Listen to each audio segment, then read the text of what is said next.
नमस्कार मु गगन कुमार आपण मानक स्वागत करुछि जनता एक्सप्रेस रु उत्तर बालेश्वर अंचल सर्वप्रथम CNG station Sai service centre Jaleshwar रे आज अपराह्न रे उद्घाटित हो जाइछि। 60 नंबर जातीय राजपथ रे अवस्थित साई फिलिंग स्टेशन परिसर रे एही सेंटर को जलेश्वर एसडीपीओ दिलीप कुमार साहू उद्घाटन करी वर्तमान रो समयोपयोगी पदक्षेप को स्वागत करथिले।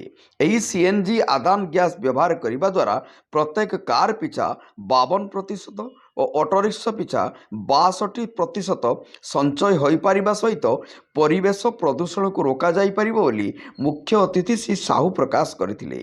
साई सर्विस सेंटर मुख्य अभिषेक परिड़ा पौरोहित्य रे अनुष्ठित ए उत्सव रे Adani gas associate manager Vivek Kumar एही सेंटर उत्तर ओडिशार अष्टम और बालेश्वर जिलार चतुर्थ बोली मत प्रकाश करथिले।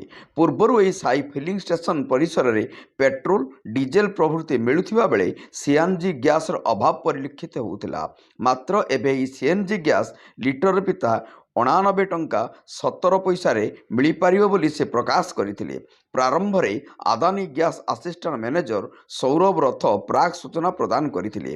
प्रीति परिड़ा अतिथि मानक पुष्पगुच्छ प्रदान करी स्वागत जणाइथिले। शेष में जलेश्वर एनएसी पूर्वतन नगरपाल रोटारियन सुनील कुमार परिड़ा धन्यवाद अर्पण करथिले।